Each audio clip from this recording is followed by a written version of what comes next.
Beverly Beuermann-King is a stress and wellness expert. She's trained over 30,000 leaders at all levels in organizations over the last 15 years, and many of you will recognize her from her frequent national media appearances. Beverly Beuermann-King is a stress expert. Beverly Beuermann-King is a stress and wellness expert behind the Work Smart, Live Smart workshops. Please help me welcome certified speaking professional Beverly Beuermann-King and SOS from Surviving to Thriving.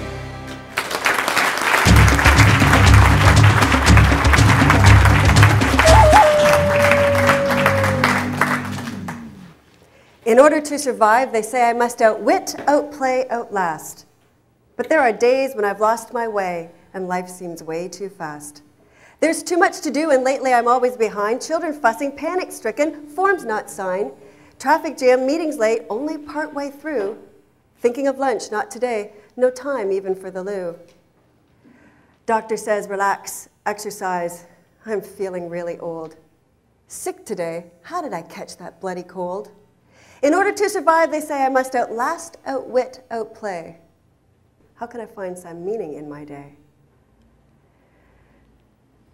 Can you tell how I was feeling when I wrote that? Have you felt that way? Have you thought that way? Are you looking for more from your life? When it comes to managing our stress, some of us have failed miserably.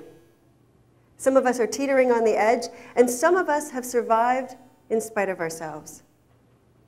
You and I are faced with a number of challenges, from parenting to technology to living in really challenging times. Previous generations had their challenges too. They struggled for survival. They dealt with war and polio, physical hardships, even the weather threatened their livelihood. But they survived, and they even thrived, and they succeeded because they were able to rely on the experiences of past generations. That doesn't always work for you and I. Previous generations didn't have to go through the same things that we're dealing with today. Many of us have not learned how to look at, deal with, and move beyond life's stressful situations. We were taught reading and writing and arithmetic, but what about the essential skills of living your life without feeling overwhelmed? And we teach our children that hard work is rewarded, yet they're seeing that reward is overload and illness and loneliness. We can't continue down that stressed out path.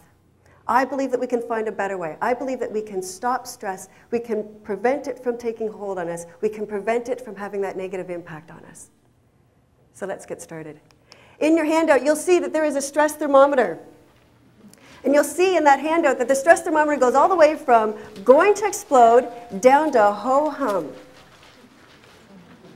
Yeah. Now, where have you been? What's your stress temperature? If you were to look at the last 2 weeks of your life, what words would best describe your life? Close to the edge, crisis, going to explode, ho-hum. Some of you are shaking your head. Some of you can't remember where you were over the last 2 weeks. Some of you are surprised that you even made it this far, right? Are you the one whose coworker is the naysayer to everything that you put out there? Well, we tried that back in 1993 and it didn't work then, so it's not going to work now. Yeah, we've had those people. And could there have been any more reports due? And they were all urgent. Just because they fell behind, now you have to rush to get everything done. And does anyone ever really say thank you anymore? And it's not just work, it's our family life as well. Some of you are caught in that sandwich generation. It's tough enough raising children, let alone being worried about your parents and your grandparents. And it's not just the big things, it's the little things.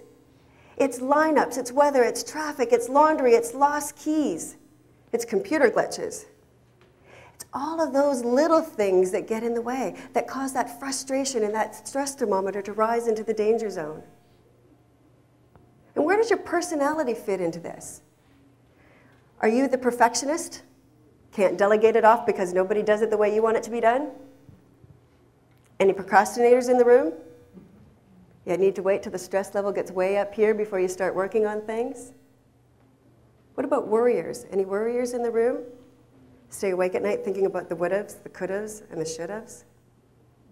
Our personality can help us or it can hinder us when it comes to dealing with these stressful situations.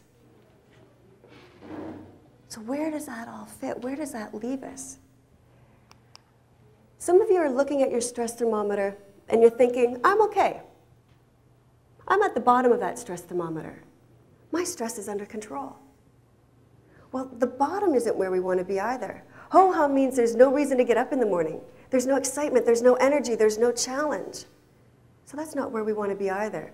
What we're aiming for is that middle, where we have just enough stress to keep life exciting and challenging and motivating, but not so much that it's taking us away from the kinds of things that we want to be doing. Sometimes when we think we have it all together, you know, sometimes in life we look at it and goes, everything is just the way we want it to be. And there are probably times, whether you're a manager or a line worker or a parent, where it seems to be pushing the danger zone. Just like in my examples, we need to make sure that we're really specific about what's causing our stress. And when it's all together, our challenge is to make sure that we have more of those days in which we feel motivated and energized, and not so much where we're feeling defeated and helpless and isolated.